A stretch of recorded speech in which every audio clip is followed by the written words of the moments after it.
Okay, hi, welcome.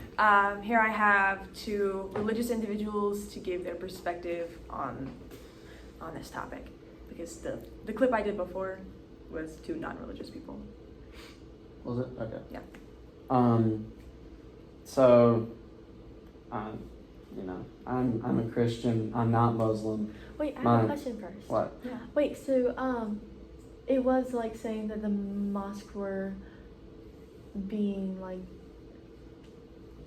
Demolished. demolished because of renovation reasons, like illegal renovations. Illegal. But do we know that that's for sure, and there is evidence of that, or are they just? Well, that's what I was about to say. Yeah. So. That's what was my question. It just feels like a cover up. There's not a lot of information. Like 2,000 2,000 mosques. There really isn't, because it's the Chinese government. I'm sure they didn't put out a lot of information. They never do about a lot of things. They like their secrecy. You're gonna get spied on now. Yeah, I probably will. My phone's just gonna go. But I don't. The renovations were illegal, so I guess in the government law they had every right to do what they did. So I don't think it's a question of, were they right to do what they did? I think the question is, was it right to make something illegal and then act on it immediately? Did they inform the people that the mosques were not renovated correctly? Did they inform them that they would be torn down? Did they what information was given out? What information was brought in? Why are the renovations illegal? On what grounds are they dangerous? On what grounds does the Chinese government not see that they are fit to be in their lands? There's many different questions that aren't answered, that probably won't be answered. But I mean, it just for legal reasons, they technically had a right to do that. For over 2,000 mosques, I feel like that's a lot of illegal renovations. Exactly. And that is defined as religious persecution. They shouldn't have had that many police forces there, and like especially with the amount of armor and stuff that they had on. Yeah. I feel like that was definitely up in the. It was overkill. I definitely had a big problem with these people not being allowed to go in to do their noon prayer. Yes. So like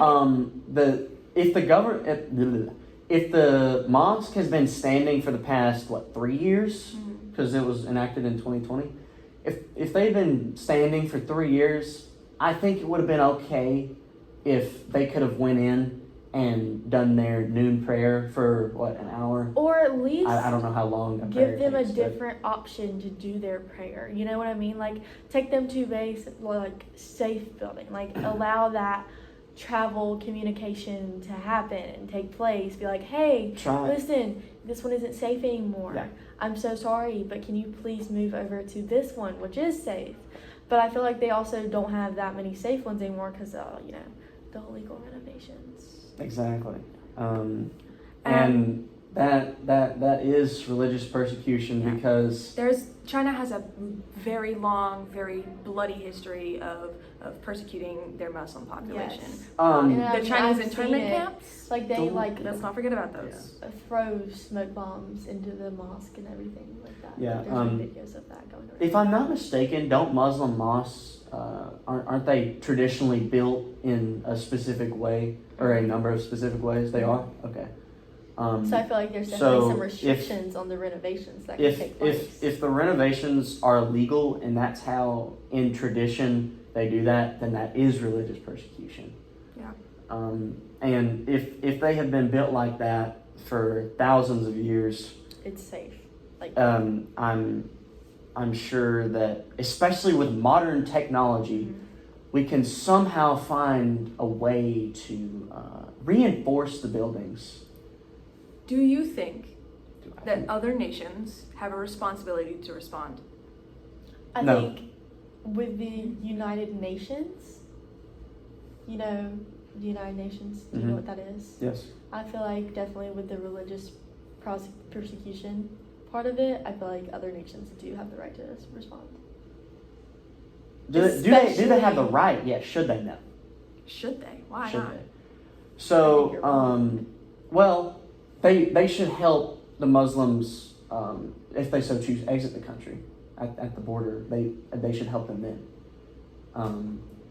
But as long as they're in China's territory, the Muslims, either if they're forced to or whatever, it's a terrible position to be in, but it's still China's land, it's China's government, and as the people of China, they have a duty to see what is right from wrong, and then, if depending on right from wrong, either revolt or fight it or, try to beat it politically, something. Which in China, they're not going to beat it politically.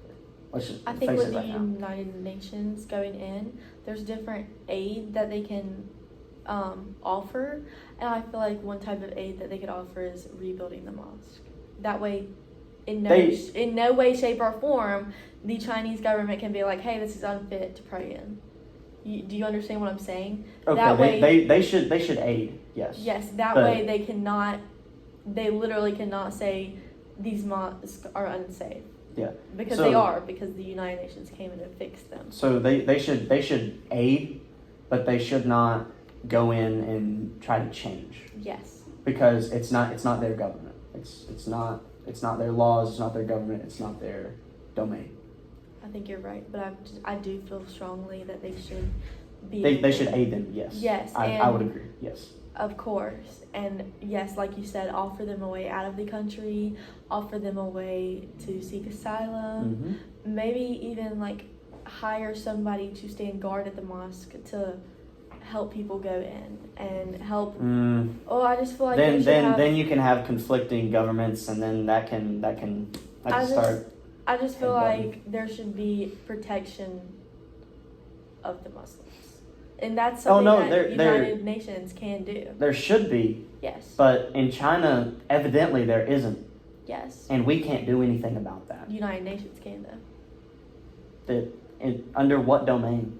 Under religious persecution. That's their country. So, But United okay. Nations okay. is a thing. When Yes. That's a whole China's reason. not in the United Nations, though. Are they? Even if a country is not into the... They are?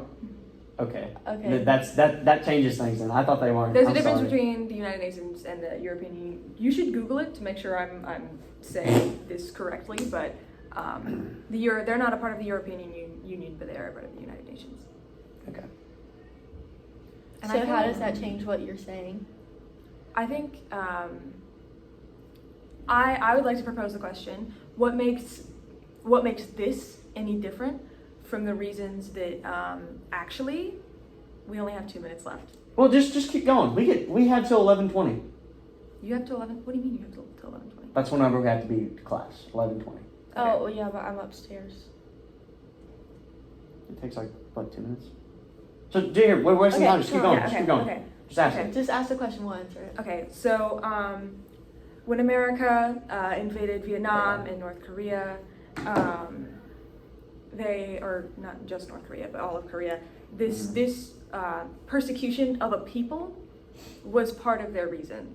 There was a threat to democracy in some way, shape, or form. What makes what's happening in China any different? Nothing. That's why we shouldn't have gone into Korea. Well, I think definitely with the United Nations and China being a part of the United Nations, and then on top of that, the religious persecution, I feel like we should definitely go into China and help that situation. Yeah, my opinion changes now. I didn't know China was part of the United Nations. I thought they were outside of the United Nations. Since they are in the United Nations, yes, we should go in and do something about it. Revolution! In China! In China. China version.